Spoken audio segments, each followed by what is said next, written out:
ini sedang sakit, sedang berhalangan, yang biasanya hadir bersama kita, sama Allah diangkat penyakitnya, dimudahkan segala urusannya, ya, sehingga ke depan bisa bersama-sama lagi dengan kita. Baik Bapak jamaah sholat subuh, beberapa pekan lalu kita sudah membahas akad di dalam fikih muamalah, ya. Nah, kemudian di pekan lalu juga saya sudah membahas implementasi kontrak atau akad Islam di dalam bentuk lembaga Islam, ya, salah satunya koperasi syariah.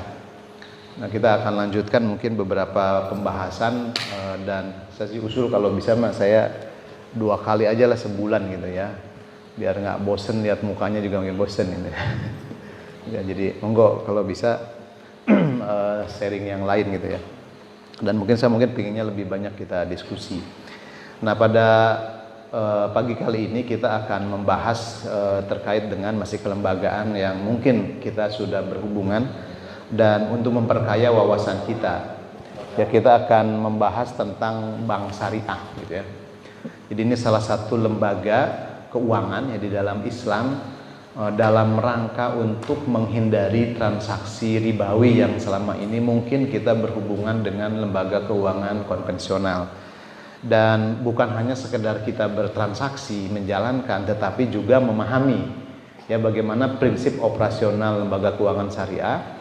Nah, sehingga kalau kita punya kepentingan, ya, punya keperluan, punya bisnis, saya alhamdulillah dengan orang bank itu, kalau kita paham transaksinya, yang ngaturnya bukan orang banknya, Pak, gitu, tapi kita juga bisa nego, ya, terkait dengan kontrak, terkait dengan rate, terkait dengan jangka waktu, karena mereka kadang-kala pahamnya produknya saja, gitu, ya, tapi ada beberapa kontrak yang mungkin bisa kita sesuaikan dengan kebutuhan kita. Dan itu memang yang susah menjadi kendala di lembaga keuangan syariah sekarang, terutama buat teman-teman yang sebagai praktisi. Jadi berhadapan dengan nasabah-nasabah yang paradigmanya masih konvensional, bahkan menganggap bank syariah itu sama dengan bank konvensional, gitu, ya. Ada satu buku yang ditulis oleh akademisi, ya, dosen juga gitu, beliau ahli syariah juga, Islamic Banking but not Islamic gitu, ya. Jadi bank syariah tapi tidak syariah gitu. Itu ada yang sampai mengatakan begitu. Tapi menariknya sampai hari ini tidak ada yang mengatakan tidak ada yang menggugat, tidak ada yang ini tentang kesyariahan bank konvensional gitu.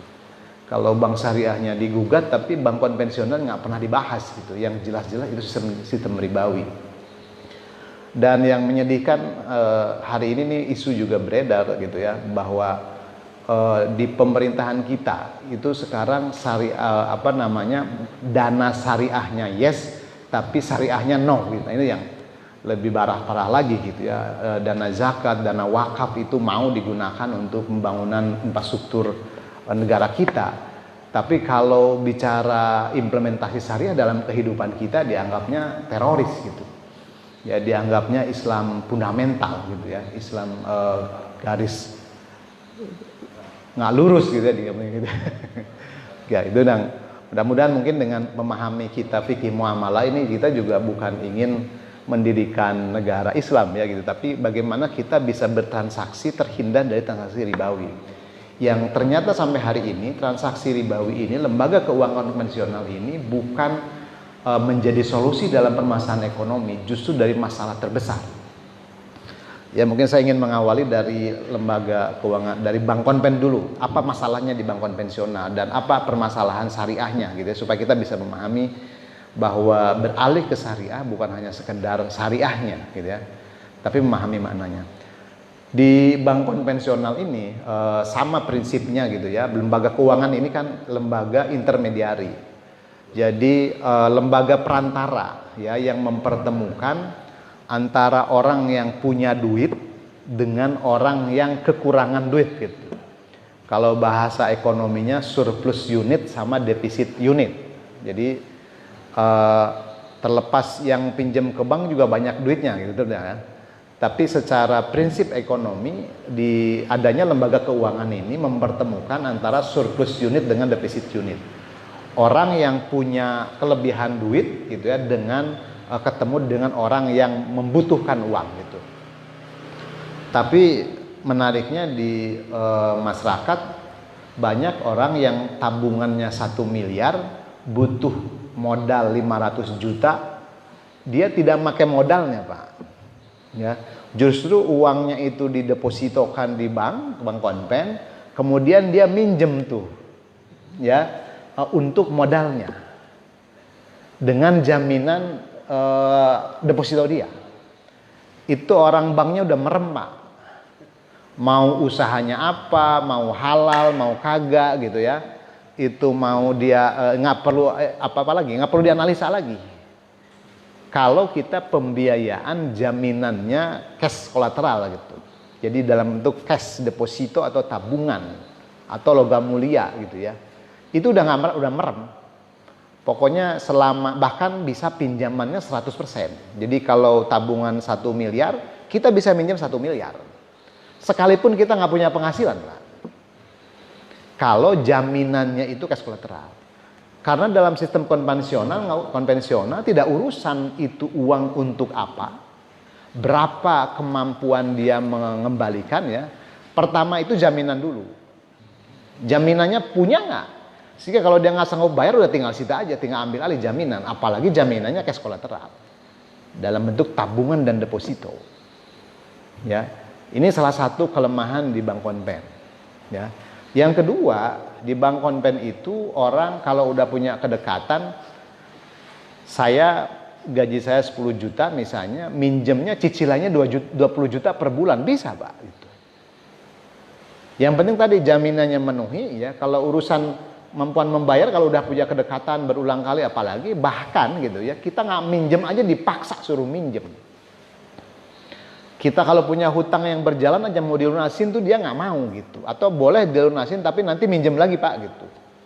Maka biasanya kalau di meja pelunasan sebelah kanan, sebelah kirinya itu udah ada meja untuk menyekolahkan kembali gitu loh ya. Kalau kita cicilan motor udah lunas, sekolahin lagi gitu. Karena itu sistem yang dibuat sengaja untuk ketergantungan terhadap hutang gitu. Kita bahkan diberi hutang, ada satu bank di bank konvensional di Indonesia, saya tidak perlu menyebut namanya, itu yang sengaja minjemin untuk ngejar aset-asetnya dia yang strategis Pak. Dia kasih pinjaman di luar batas kemampuan gitu. Karena ngejar jaminannya itu. Dia kalau sudah terdesak gitu jaminannya, maka akan dilelang dengan harga yang sangat murah gitu. Ya, ada yang strateginya begitu. Nah ada juga sistem yang untuk menjatuhkan usahanya gitu, udah tahu bisnisnya itu bagus gitu, dia nggak butuh pembiayaan karena tahu nabung terus di bank tersebut gitu ya. Maka ini menarik nih, ada pesaingnya gitu, bagaimana dia supaya dikasih pinjaman di luar kemampuan dia gitu, sehingga nanti goyang tuh bisnisnya. Apalagi sekarang di tengah COVID ya, yang usaha-usaha yang paling berat ya adalah usaha yang bersumber dari hutang. Karena argo hutangnya jalan terus, sekarang omsetnya menurun, apalagi omsetnya berhenti. Argo jalan terus.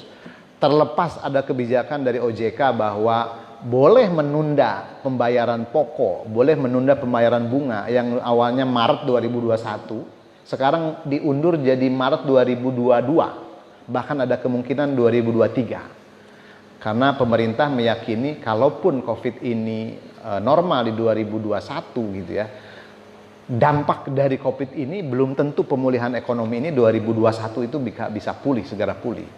Nah, sehingga alasannya itu. Atau mungkin karena pesimis saja, ya belum tentu bisa selesai di 2020 ini gitu. Nah, oleh karena itu jeratan-jeratan ini. Nah, kemudian bagaimana sistemnya gitu yang ada di konven? Kita nabung ya dengan sistem kita kemarin kita di syariah di bank syariah termasuk tabungan ini titipan. Tapi kalau di bank konven, bank sudah menjanjikan atas tabungan kita ini ya akan memperoleh keuntungan yang pasti, diberikan bunga simpanan dengan rate tertentu. Mungkin kalau sekarang tabungan yang sifatnya non investasi ya, yang current account, giro, tabungan biasa itu 5% lah kira-kira setahun. Kalau yang sifatnya investasi ya dalam bentuk deposito atau tabungan investasi itu atau sekitar 8%-an yang paling bagus ya, 0,7 mungkin ya, 7% setahun. Kalau dibagi 12 itu kan cuma 0,5, 0,4 mungkin gitu ya, atau 0,6 gitu per bulannya. Kita akan memperoleh bunga tetap dari tabungan yang kita simpankan. Dari mana ini bunga yang dibayarkan kepada penyimpan ini? Bersumber dari uang yang kita tabung, yang kita investasikan, dipinjamkan. Ya, jadi permasalahan pertama, sumber dananya itu adalah tabungan titipan. Orang nabung ini kan sebenarnya kalau menurut teori ekonomi, pendapatan dikurangi konsumsi gitu ya. Nah, maka kalau pendapatan sama dengan konsumsinya atau kebutuhan dia, berarti kan investasinya 0, savingnya 0. Kalau pendapatannya 10 juta, kebutuhan dia 5 juta dalam sebulan gitu ya, konsumsi dia, maka sisanya itu saving gitu. Nah, saving ini kan kelebihan itu menunda. Ini dia bisa untuk kapan saja diambil kalau dia ada keperluan mendadak gitu. Sementara dia kasih bunga yang fix ya. Kemudian uang tabungan ini yang kapan kita nggak tahu akan segera diambil gitu ya, untuk kebutuhan si pemiliknya, dia pinjamkan kepada nasabah peminjam dengan bunga yang fix. Contoh sekarang mungkin bunga pinjaman itu minimalnya ada yang 12%, ada yang 18, kalau 1,5% per bulan gitu ya. Kalau ke pinjaman online itu bisa 3% per bulan. Karena uangnya uang bank juga itu gitu. Ya, jadi taruhlah 18%, 1,5 per bulan, mereka bayarkan gitu ya 5% ke tabungan, yang 10%-nya untuk atau 11% ya gitu. Kalau 18 kurangi 5 masih 13%. Itu untuk operasional bank, gaji karyawan, sewa tempat dan lain-lain. Sistemnya dia. Maka selisih itulah yang antara bunga pinjaman kepada nasabah peminjam dikurangi bunga simpanan gitu ya, atau cost of fund istilahnya, biaya modalnya bank itu. Nah, selisihnya itu akan menjadi pendapatan bank gitu ya. Jadi dari awal nih sudah bermasalah karena titipan, kalau di syariah kita pakai akad wadiah, tidak pakai akad investasi ya, tidak pakai bunga tetap. Yang kedua, akadnya pinjam meminjam gitu. Jadi kalau nasabah dengan bank, kalau pinjam-minjam itu kayak kita dengan saudara sama tetangga gitu. Tapi kalau pas pinjamannya nggak dibalikan udah nggak ada saudara lagi gitu tuh. Ya, yang ada debt collector aja tuh gitu. Ya, jadi kalau kita punya cicilan tidak sanggup bayar ya sudah, kalau tidak bayar akan kena bunga berbunga. Tetangga saya ada yang pinjamannya 1,5 Pak, tidak sanggup bayar terus-terusan, akhirnya pokoknya aja udah jadi 10 juta gitu. Dan seluruh tetangganya di SMS-in gitu ya, bahwa dia ini nunggak gitu kan itu. Jadi itu zalimnya sistem konvensional. Nah, kemudian akad pinjam meminjam menggunakan fixed rate ya. Jadi akad tabaru, akad sosial digunakan akad bisnis ya. Kemudian terlepas sistem bunganya itu sama dengan nanti bagi hasil, tapi ini sistemnya yang tidak ini. Nah, maka di lembaga keuangan syariah, di bank syariah, kita hindari transaksi yang semacam ini. Ya, maka dana pihak ketiganya, tabungan, deposito, kita menggunakan akad. Kalau tabungan ini titipan, jadi bank hanya akan mengembalikan ke kita itu sebesar kita nyimpen. Yang kita gunakan akadnya wadiah kemarin ya, titipan. Ya sama lah kayak kita nitip sandal gitu di masjid. Ya. Nitip sandal balik sandal kan gitu loh. Ya, bahkan nah cuma bedanya titipan di bank ini uangnya boleh digunakan oleh bank. Yang penting syarat waktu kita ngambil ada tuh duit. Ya. Jadi kemarin ada beberapa bank yang itu dalam perhatian OJK, ada nasabah mengambil tabungannya, dia udah mulai tidak bisa diurun-urun waktu tuh. Alasannya cashnya nggak cukup gitu. Udah mulai beberapa bank besar itu mulai bermasalah tuh gitu. Ya, jadi jangan tenang-tenang tuh, karena banyak yang apalagi yang dengan kejahatan hilang tabungannya, kayak itu lebih parah lagi tuh di bank konven. Nah, kita menghindari itu, maka titipan ini ya oleh bank tidak punya kewajiban secara fikih untuk memberikan kelebihan. Tapi kalau uang nasabah yang dititipkan di bank digunakan untuk diinvestasikan, dengan tentu ada cadangan kalau dia ngambil, bank punya namanya cadangan modalnya dia gitu, yang dipersat oleh OJK. Nah kemudian pada saat hasil dari pengelolaan dana titipan ini gitu, itu secara prinsip sepenuhnya hak bank ya, yang dititipi. Nasabah yang punya barangnya tidak punya hak. Cuma bank boleh memberikan sebagian keuntungan dari hasil pengelolaan bank ini diberikan kepada nasabah yang nitip dananya dalam bentuk bonus. Jadi kalau kita punya tabungan wadiah titipan di bank, itu bukan bagi hasil. Bonus bentuknya, di mana bonus ini tidak akan sama setiap bulan dan tidak ada kewajiban gitu ya, tergantung dari hasil pengelolaan. Boleh ada, boleh tidak ada. Ya. Tidak ada tuntutan, tidak ada kewajiban buat bank. Tapi jika bank memperoleh keuntungan, dia boleh memberikan dalam bentuk bonus. Ya kan, kalau di koperasi kemarin kita bonusnya bisa dalam bentuk barang gitu ya, dalam bentuk, kalau di bank sih uang lagi gitu bentuknya. Nah, bonus ini tidak boleh dijanjikan di awal. Tidak ada rate bunga simpanan atau bonus, tidak ada. Itu akan sangat tergantung kebijakan, boleh ada dan boleh tidak ada.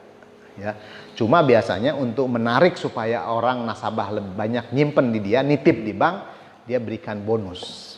Ya, ada bahkan kalau Bapak nitipnya 1 miliar di keep, tidak boleh diambil dalam 12 bulan, 1 tahun misalnya, itu bisa dapat bonus di awal dalam bentuk setara ya, harga mobil senilai sekian misalnya, bisa tuh gitu ya. Jadi itu bonusnya. Nah kemudian yang akad investasi, deposito, tabungan gitu, yang menggunakan akad investasi, akadnya mudharabah. Sohibul malnya nasabah yang punya duit dititipkan ke bank ya, sebagai pengelola atau mudharib. Kemudian dari keuntungan yang diperoleh ya, dari hasil pengelolaan dana tadi kita investasikan ke nasabah lagi ya, dengan akad-akad yang kita kemarin bahas, dapat keuntungan nih bank. Maka porsinya di awal, Pak, kalau Bapak depositonya 1 bulan, porsinya 40% buat nasabah, 60% buat bank. Kalau ambil yang 6 bulan, 50% keuntungan kepada nasabah, 5% untuk bank. Kalau yang 12 bulan atau bahkan ada yang 24 bulan, itu porsi nasabahnya lebih besar, 60-40. 40-nya buat bank, 60-nya buat bank. Porsi itu. Maka dari setiap akhir bulan bank memperoleh pendapatan berapa ya, revenue sharing modelnya dari omset bank, dari pendapatan bagi hasil, inilah yang dibagi hasilkan. Sama seperti halnya kemarin kita ada proyek usaha gitu ya, butuh modal 10 juta, investasinya sohibul malnya 10 juta. Kemudian si pengelolanya nanti akan saya berikan 40% dari keuntungan saya buat investor atau buat sohibul mal. Nah bank juga begitu, menggunakan bagi hasil. Sehingga nilai bagi hasil ini bisa lebih besar dari bunga konvensional, bisa lebih kecil dan boleh tidak ada. Kayak sekarang misalnya nasabahnya menunda pembayaran pokok maupun bagi hasil.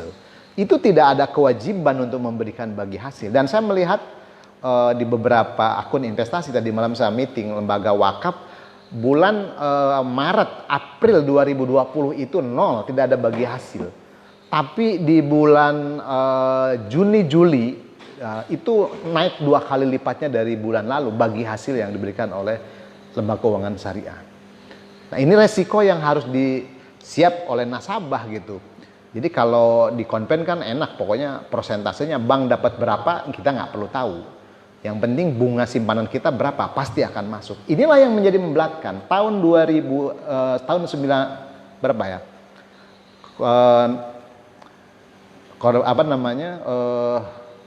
Terjadi resesi kita ya waktu itu 97 ya, 98. Apa yang terjadi?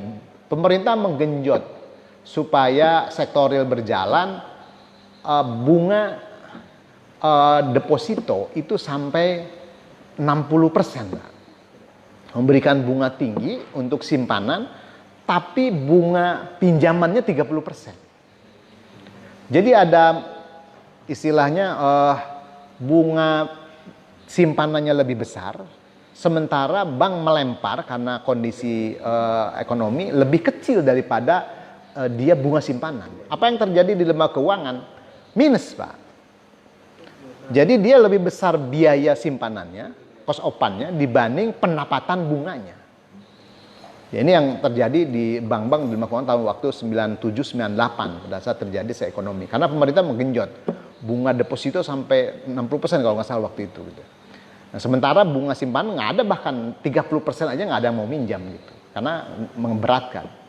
Nah, itu tidak akan terjadi di bank syariah, karena bank syariah tidak menjanjikan prosentase bunga, tapi prosentase porsi keuntungan. Ya. Nah, kemudian bagaimana nih untuk penyaluran dananya? Jadi clear, selesai di penghimpunan dananya, kita tidak menggunakan sistem ribawi, ya, sistem wadiah atau mudorobah, ya. Mudorobahnya bisa muqayyad atau investasi terikat atau mutlakoh, terserah bank ya gitu tuh. Nah, di sisi penyalurannya di bank syariah, pertama tidak menggunakan bunga tetap, tapi ada yang menggunakan dengan prinsip jual beli yang kemarin seperti hanya di koperasi. Jadi kalau kita KPR rumah ke bank syariah, bukan pinjam uang ke bank syariah kemudian dipinjamkan ke nasabah, ya. Nasabahnya dipakai untuk bayar ke developer. Tapi setelah kita dianalisa layak memperoleh pembiayaan misalnya senilai 150 juta, 200 juta untuk beli rumah, maka kontraknya bank akan membeli rumah ke developer secara tunai. Karena murabahah, nasabahnya tahu berapa harga pokok rumah itu.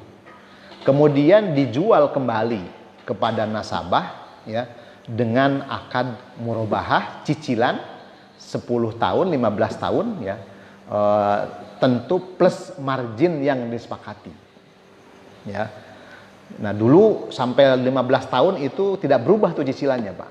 20 tahun tidak berubah. Sekarang murabahah boleh di cicilan 5 tahun pertamanya misalnya 1.500.000, 5 tahun keduanya 2 juta, 5 tahun ketiganya 2,5 juta. Itu namanya step up multi rate gitu ya. Tapi udah disepakati di awal. Jadi bukan naik tiba-tiba oleh sepihak bank. Itu udah disepakati di awal kalau kita mau mengambil multi rate gitu ya, step up. Jadi cicilan kita, angsuran kita juga kan boleh tidak sesuai, tidak langsung dibagi pro rata gitu. Jadi akadnya jual beli. Walaupun dalam prakteknya sertifikatnya tidak atas nama bank kemudian dibalik namakan kepada nasabah gitu. Tetap, karena sertifikat di dalam Islam itu bukan jadi rukun jual beli. Rukun jual beli, penjual, pembeli, objek yang diperjualbelikan, harga yang disepakati, ijab kabul. Jadi masalah sertifikat boleh-boleh saja dari developer langsung dibalik namakan ke nasabah, tidak harus ke bank dulu.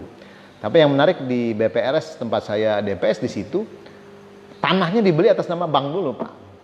Dibalik namakan nanti ke nasabah. Cuma resikonya itu terjadi 2 kali biaya. Ya, tapi itu lebih aman. Itu lebih aman secara akad kontrak jual belinya itu lebih afdol begitu. Tapi secara administrasi itu tidak mesti. Yang penting akad jual beli. Nah, kemudian untuk keperluan nasabah yang kemarin kita bentuknya jual beli manfaat gitu ya, sewa rumah, sewa apartemen, sewa ruko, atau multi jasa ya untuk kepentingan baik jasa pendidikan, jasa kesehatan, itu menggunakan akad ijaroh. Jadi bank menyewa objeknya kemudian disewakan kembali kepada nasabahnya, ya, ijaroh lanjut. Kalau yang ada proyek usaha bisnis pengadaan segala macam yang dia bisa akadnya mudoroba atau musyarakah, dia akadnya jadi bank sebagai sohibul mal atau bank sebagai mitra, ya. Dalam sirkah misalnya modalnya 1 miliar, bank 500 juta, nasabahnya 500 juta, nanti proporsi bagi hasil dari keuntungan yang akan diperoleh itu dibagikan dengan bank. Jadi secara prinsip, secara syariah tidak ada yang dilanggar, gitu ya. Tidak ada yang dilanggar. Nah, maka kendalanya adalah karena bank syariah ini baru berdiri gitu ya, dari mungkin tahun 92 lah baru berdiri bank muamalat gitu ya. Kalau bank konven dari nenek buyut kita lahir udah ada gitu ya. Nah, saya lahir bank syariah kan belum ada 76 ya, baru 92 bank muamalat berdiri. Tentu kalau dibanding-bandingkan rate bank konvensional dengan bank syariah itu lebih mahal bank syariah. Tapi saya pernah menguji Pak, 10 tahun KPR, Bank Konven dengan 10 tahun Bank Syariah, karena tidak berubah rate-nya, Bank Konven itu, saya pengalaman Puri mungkin Pak ya, Bank Divo, mulai cicilannya 1.050.000 ya, 1.200.000, 1.300.000, bahkan saya pindah dari Puri tahun itu kan 2006 kita kesini ya, 2005, bukan 2005, ya 2005 ya, atau 9, ya 2005.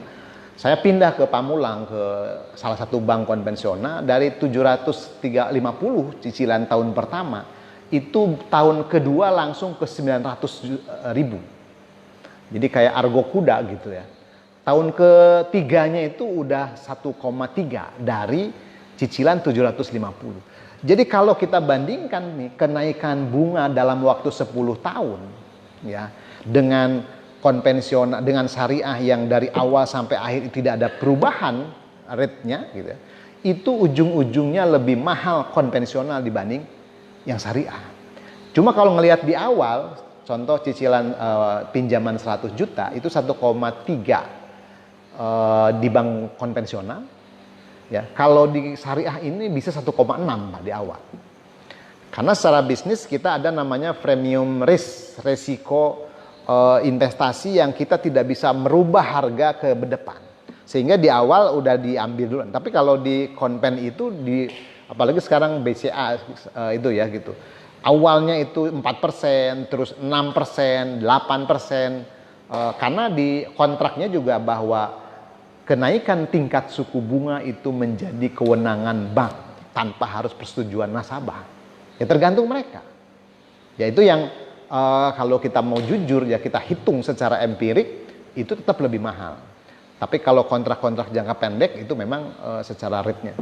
Nah, tetapi kalau saya lihat gitu ya, kita jangan melihat, kalau saya setiap mau punya cicilan itu bukan bicara berapa bunganya, berapa marginnya, mampu nggak ya di cicilan kitanya gitu. Apalagi dalam bisnis itu masuk nggak kemampuan kita mencicilnya, itu kita hitungannya. Maka tentu prioritasnya harus dengan sistem syariah.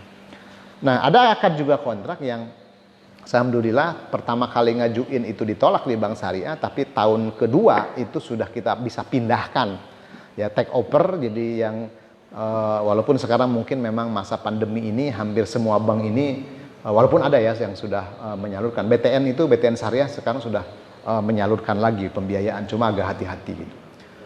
Jadi itu bisa di take over kan ya. Jadi kita minjem ke bank syariah untuk melunasi hutang-hutang kita ke konvensional gitu ya.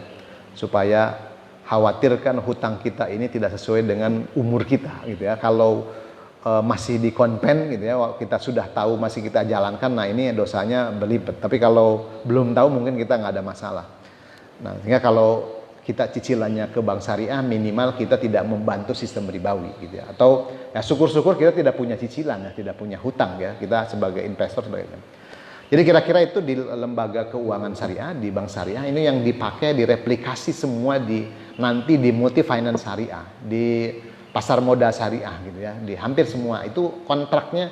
Jadi di akad-akad syariah ini produknya boleh beda tapi akadnya sama. Itu perlakuannya tetap sama. Ya, produknya sama, akadnya beda gitu ya. Contoh giro itu ada yang akad wadiah, ada yang akadnya mudharabah, itu beda perlakuan, tapi produknya sama, kita bisa memilih begitu di lembaga keuangan syariah. Maka yang diikat ini adalah akadnya, kontraknya ya, bukan kemasan produknya. Tabungan haji ada yang wadiah, ada yang mudharabah gitu. Tabungan umroh, talangan umroh juga akadnya bisa macam-macam. Kira-kira itu mungkin Bapak yang bisa sampaikan terkait dengan bagaimana implementasi akad-akad muamalah di lembaga keuangan syariah, khususnya di bank syariah gitu. Nah, sehingga kita berharap memang kondisi bank syariah hari ini yang BUMN itu akan di merger, BNI Syariah, Syariah Mandiri sama BRI Syariah. Itu per 2021 akan merger secara aspek legal. Cuma operasionalnya masih masing-masing. Tapi nanti 2022 itu secara organisasinya, secara lembaganya akan di merger penuh menjadi satu, kalau nggak salah namanya Bank Syariah Indonesia. Ya, yang BUMN, kecuali minus BTN. Nah, BTN Syariah sekarang masih unit usaha ya, masih UUS. Kalau BRI sebenarnya BNI sama BSM ini kan udah spin off ya, udah bank umum syariah. Yang BUMN akan di merger menjadi satu gitu ya. Ya ada plus minusnya sih. Kalau berjamaah mungkin jadi satu makin kuat lah gitu ya. Jadi cuma selama ini mungkin mereka punya masing-masing kelebihan ya, BSM dengan sistemnya sendiri, BNI Syariah dengan sistemnya sendiri, termasuk BRI Syariah gitu ya. Dan yang menarik hari ini mungkin BRI dan BRI Syariah ini ATM-nya terbanyak Pak, bukan BCA, bukan Mandiri sekarang, itu BRI. Jadi di mal-mal sampai ke kampung-kampung tuh ATM BRI ini sudah cukup banyak. Nah, apalagi kalau di merger digabungkan dengan yang paling unggul sistem itu Bank Syariah Mandiri mungkin sampai hari ini. Tapi dengan keunggulan produk yang sehat hari ini itu adalah BNI Syariah. Itu yang bank syariah paling sehat, paling profitable ya. Kalau secara profit Syariah Mandiri nggak terlalu bagus, cuma sistemnya lebih bagus gitu ya. Nah, yang masih menyedihkan kita nih Bank Muamalat ya. Di Bank Muamalat ini ada permasalahan sebenarnya yang awal utamanya cukong-cukong juga gitu ya. Dulu pembiayaan ke Merpatinya itu triliunan ditutup ya oleh pemerintah. Kemudian disitulah dana Bank Muamalat itu terbesar tidak balik tuh. Ya, kemudian sekarang ada permasalahan secara modal investor karena beberapa tahun ini beberapa cabangnya ditutup ya. Kemudian ada masuk investor tidak disetujui oleh regulasi. Nah, ini jadi permasalahan utama. Jadi mudah-mudahan ini bank syariah pertama kita ya bisa bertahan lah. Karena kalau asuransi syariah pertama kita yang takaful umumnya sudah wassalam juga sudah tutup. Ya tidak. Nah, ini mungkin keberpihakan kita ya. Jadi minimal kalaupun kita punya rekening di bank konven untuk gajian boleh, nggak ada masalah. Tapi pindahkan ya tabungannya itu setiap masuk ke rekening pindahkan ke bank syariah supaya kita bisa menghindari bunga dari bank konvensionalnya dan memperoleh pendapatan bagi hasil yang halal gitu ya, sehingga berkah dalam kehidupan kita. Baik, itu mungkin monggo kalau ada yang perlu didiskusikan sebagai pengantar barangkali, atau mau diskusinya sambil makan bubur gitu ya tentang praktek di bank syariah. Monggo Pak Abdul Basit. Assalamualaikum warahmatullahi wabarakatuh. Waalaikumsalam warahmatullahi wabarakatuh. Umurnya yang relatif boleh dikata jauh lebih muda dibanding yang konvensional. Saya melihat ini secara umum ya. Jadi mengapa anggaplah yang konvensional itu kurang bagus ya. Tapi saya merasakan Pak Ustaz, kebenaran saya ngambil rumah kebenaran di daerah. Nah, pas waktu itu masih bujangan, karena mungkin tertolong karena faktor saya sebagai seorang PNS, sehingga tidak ada rasa beban membayar ini. Dan kebenaran bunganya bunga flat. Kebenaran yang disampaikan Pak Ustadz bunga efektif sehingga akan berubah. Iya, berbeda gitu. Nah, itu secara real saya merasakan manfaatnya.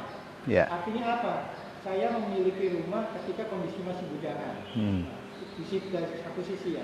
Tapi di sisi lain kita ternyata itu adalah ada faktor-faktor ribawi ya. Itu yang karena pada saat itu juga belum ada atau tidak adanya bank syariah. Bank syariah. Itu dari segi positifnya saya merasakan. Tapi dari segi negatifnya ya tadi ya faktor ribawi tadi.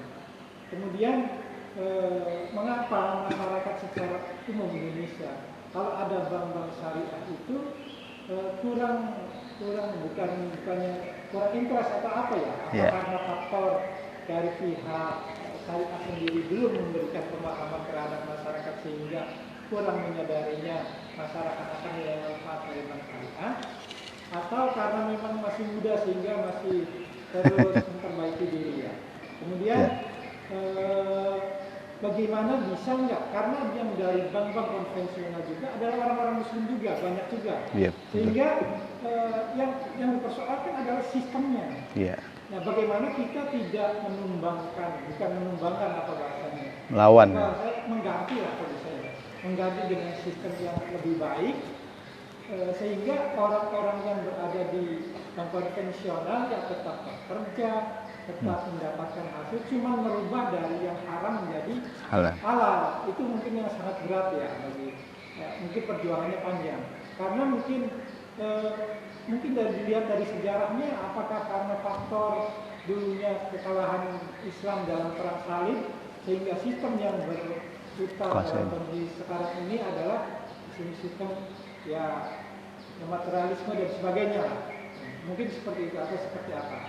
Nah paling kalau dari satu pertanyaan sederhana yang ada di sini aja, Pak Ustadz bisa menunjukkan di wilayah Muncul atau di wilayah Kota Tangerang Selatan yang ada syariah yang ada tuh ini loh. Ya. Kali itu sehingga kita bisa tahu bahwa bank syariah di wilayah sekitar kita ada di sekitar itu. Itu ada Pak Ustadz. Baik, siap. Betul. Makasih Pak Basit. Itu betul. Memang kalau dari sisi manfaat, bank konvensional itu sangat bermanfaat sekali, gitu ya. Dan kontribusi saya juga secara bisnis menggunakan transaksi-transaksi rekening di bank konvensional untuk kepentingan transaksi. Contoh pajak. Bank Syariah Mandiri baru 2020 bisa membayar pajak. Sebelumnya tidak bisa. Saya biasanya menggunakan Bank Mandiri gitu ya, karena yang bisa internet banking dan langsung sampai hari ini bahkan BCA sendiri belum bisa bayar BPJS Ketenagakerjaan. PK-nya baru yang individu, kalau yang corporate belum bisa, yang baru bisa di Bank Mandiri. Tapi sampai saya menggunakan hanya untuk alat transaksi saja gitu ya. Seluruh rekening kantor, seluruh rekening pribadi, gaji dan lain-lain saya menggunakan rekening Bank Syariah. Nah, karena tadi yang berdasarkan fatwa MUI, haramnya bank konvensional itu bukan lembaganya, bukan banknya, tapi bunganya. Ya, bunga bank konvensional itu haram, itu fatwa Majelis Ulama Indonesia.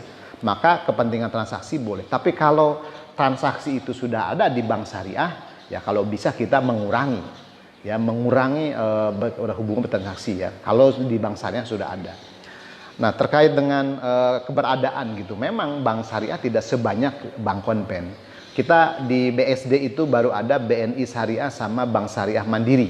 Itu di BSD ya. Ya. BRI Syariah ya. Kalau di Pamulang itu setahu saya BNI Syariah juga ada di Ogi Plaza tuh, yang sebelah kiri sebelum danau itu BNI Syariah. Kemudian Bank Syariah Mandirinya di depan itu ya, apa namanya? Ice Hardware. Witana Harja ya itu deretan tuh seberangnya seberangnya toko apa namanya sekarang itu gitu. BRI Syariahnya ada nggak? Di Pamulang ya, di Pamulangnya gitu adanya. Ya, sekarang relatif sih kalau di Jawa itu udah pasti ada, cuma memang tidak sejumlah banyak. Di Muncul belum ada. Muncul tuh bank adanya BRI Konven sama Bank Mandiri sama BTN. Kalau yang di komplek itu ya gitu. Yang ada mungkin di BSD gitu itunya tuh. Nah tapi terlepas kita memang tadi ada dua hal kalau saya, ada kepentingan investasi, minimalnya tabungan kita, gaji yang kita peroleh di kantor, penghasilan dari usaha itu kalau mengendapnya itu harus bank syariah lah gitu. Tapi kalau untuk kepentingan transaksi gaji kita tidak bisa di bank syariah itu, apalagi yang ASN gitu, itu agak susah. Biasanya memang tergantung pemerintah gitu ya. Kalau di Malaysia itu pemerintah punya keberpihakan sendiri, Pak. Sampai gaji pegawai negeri gitu ya kepada bank syariah, ya mereka boleh pilih ke bank syariah atau bank konven. Ini yang menarik, mereka ada bantuan dari pemerintah untuk pegawai negeri dalam bentuk laptop atau apa cicilannya. Kalau lewat bank syariah lebih murah kalau dibanding harus ke konvensional. Asuransi syariah di Malaysia itu keuntungannya melebihi bunga surplus ya kalau bahasanya. Kita melebihi tabungannya di bank, Pak gitu. Asuransi syariah di Malaysia. Begitu juga seluruh tabung haji di Malaysia itu sudah tidak lagi menggunakan bank konvensional, dia menggunakan bank syariah. Nah, di kita kan tidak begitu.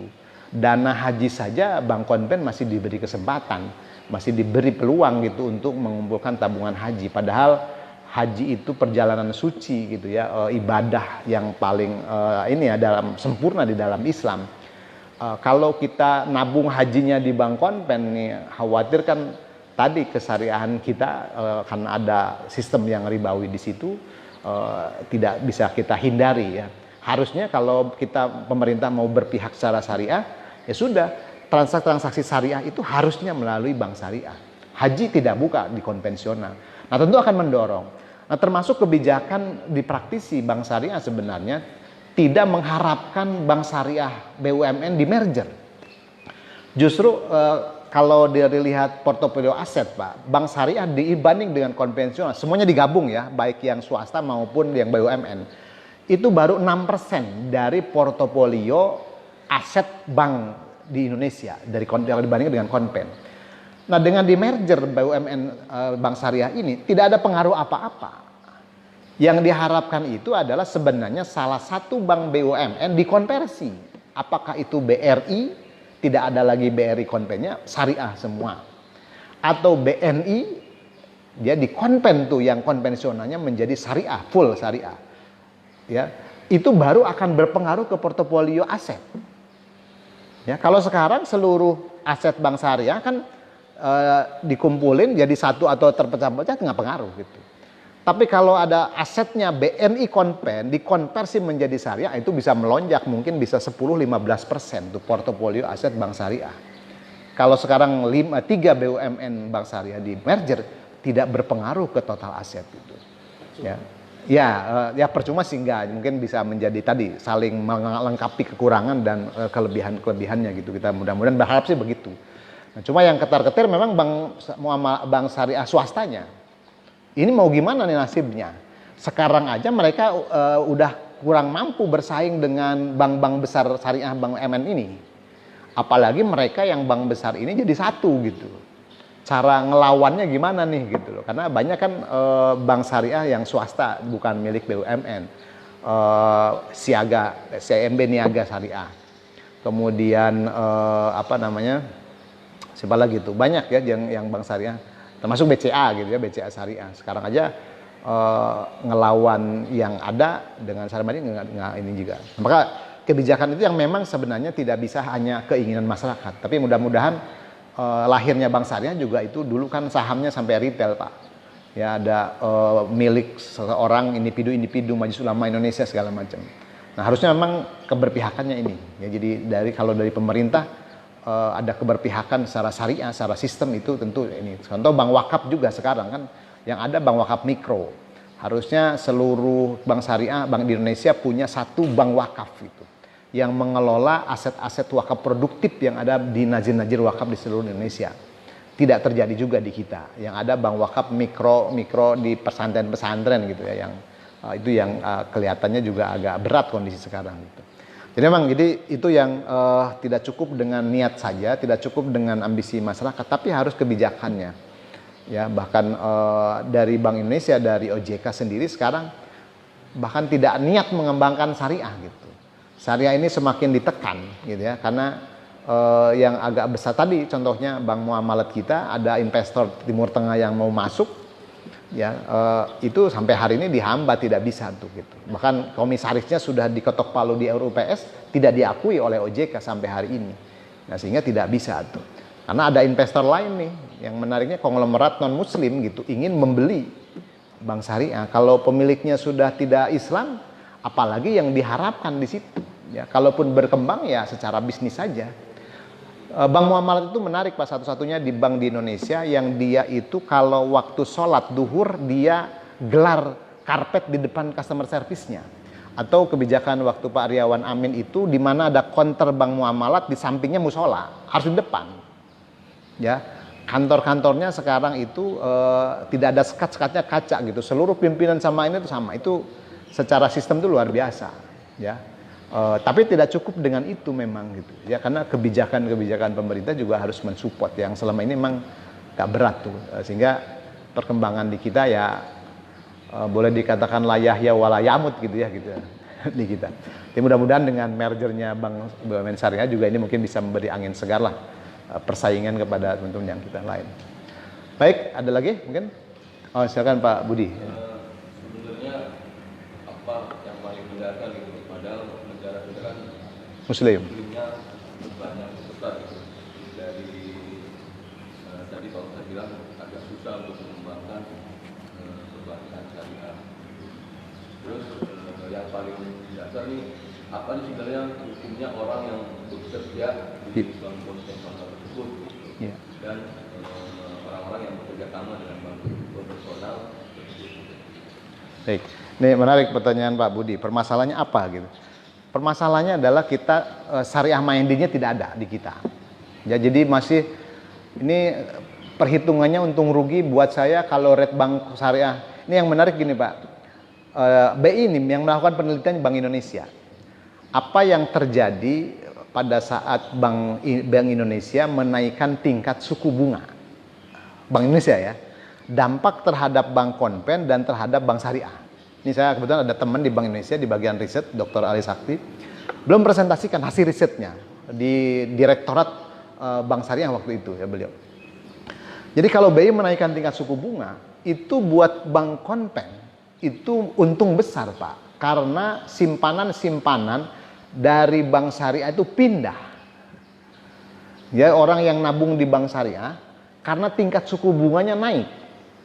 Ya, itu pindah ke bank konven. Jadi bank konven itu dapat limpahan dana Pak, karena tingkat suku bunga Bank Indonesia kebijakan menaikkan tingkat suku bunga, gitu ya. Waktu menurunkan tingkat suku bunga di Bank Indonesia dari BI, gitu ya. Apa yang terjadi di bank konven?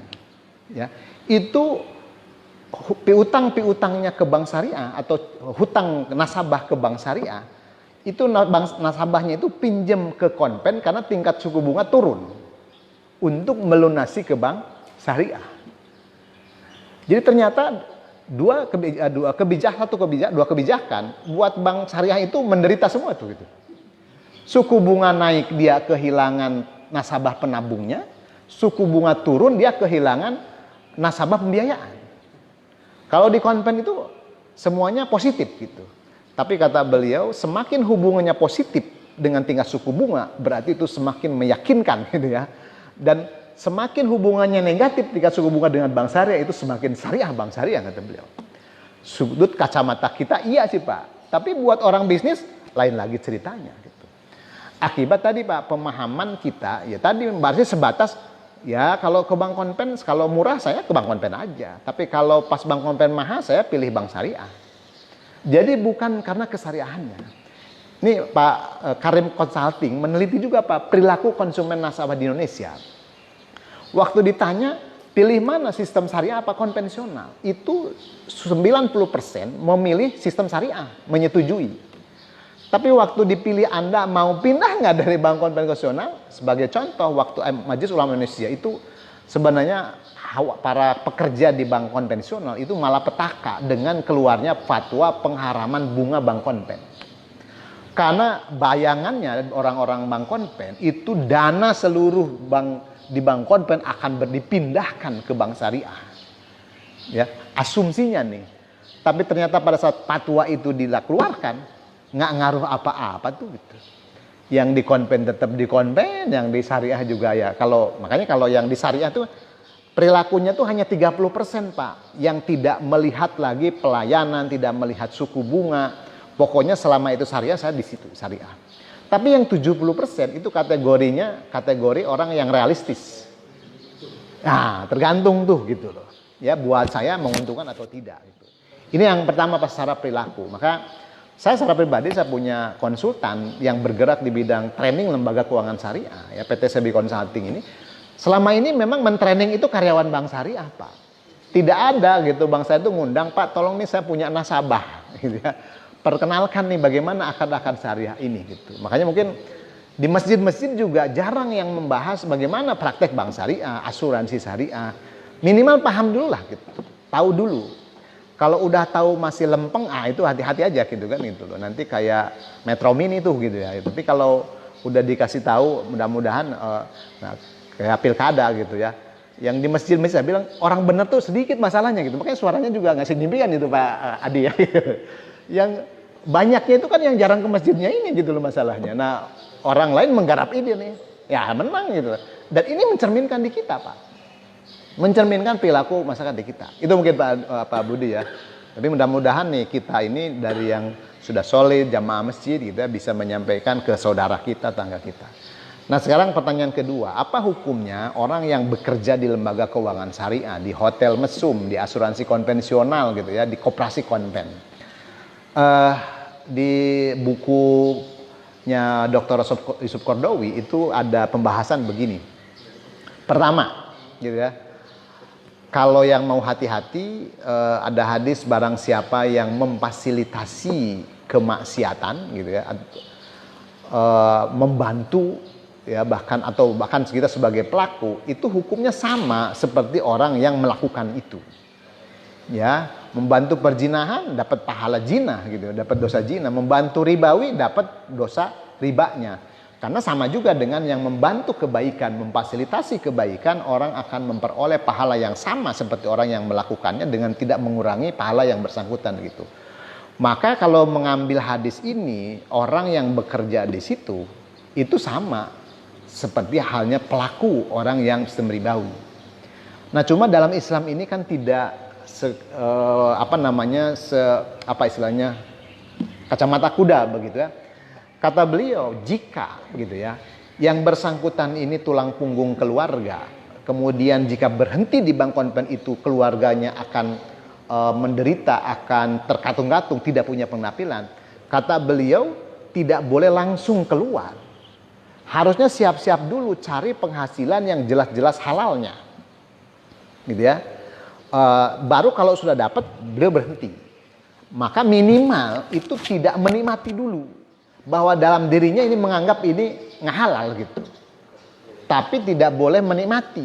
Supaya dia ada upaya untuk bisa nyari pendapatan tempat lain. Nah, maka ada pendapat kedua, kata Yusuf Qaradawi, orang yang bekerja di situ bukan pelaku.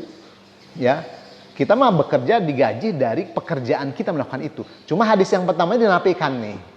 Yang membantu, itu ya hadis pertama. Nah, maka yang lebih afdol, lakukan dulu, usaha dulu, cari alternatif gitu ya. Tapi ada orang yang udah, pas saya dengar udah berhenti keluar.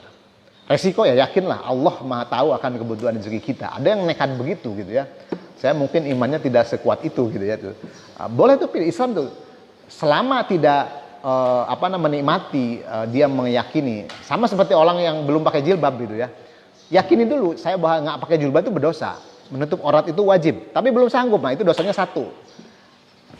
Dosanya belum sanggup melakukan, tapi dalam hati meyakini. Nah, biasanya itu akan tumbuh kesadaran nanti gitu ya berikutnya. Nah, yang bahaya itu adalah yang dia tidak merasa biasa aja, halal kok. Bahkan kakek saya juga dulu kerja di situ, bapak saya kerja di situ gitu sampai saat ini. Bahkan justru wah susah kalau pindah ke bank syariah itu kecil gajinya, susah nyari nasabahnya gitu. Karena banyak Pak yang dari bank syariah pada pindah lagi ke bank konven. Ya, atau dia mundur dari bank syariah kerja malapan lagi ke bank konven. Ya, walaupun banyak juga yang berhenti di bank konven pindah ke bank syariah, sekalipun gajinya lebih kecil, jabatannya lebih kecil. Ya. Nah, ini pilihan buat seseorang. Jadi, nah tinggal kalau saya sepakat dengan Yusuf Qaradawi bahwa pertama itu tidak harus diyakini dulu ya bahwa di situ kita tidak halal, kemudian berusaha dulu cari alternatif. Tapi kalau kita sudah punya pilihan ada alternatif, ya udah langsung berhenti ya. Karena sama seperti pengharaman riba juga ya, bahwa Al-Qur'an ini bertahap. Ya, tidak langsung diharamkan, bahkan riba yang sudah kita peroleh sebelum kita berhenti, sebelum kita tahu itu menjadi hakmu. Ya, tapi akan lebih baik kalau dihitung tuh transaksi ribawinya berapa kita keluarkan, itu akan jauh lebih berkah. Tapi Al-Qur'an juga boleh itu ambillah menjadi hakmu, tapi berhenti. Ya. Nah, setelah ayat berikutnya nggak mau berhenti, diperangin tuh orang yang pengikut riba ini gitu. Jadi begitu juga tahapan dalam kehidupan kita ya. Jadi tidak mesti harus Islam ini tidak ekstrim gitu ya. Hukum ini juga kalau dalam konteks larangan tuh kita harusnya ini, tapi dalam konteks kemampuan dalam berusaha tuh tujuan kita nih usahanya dulu lah gitu.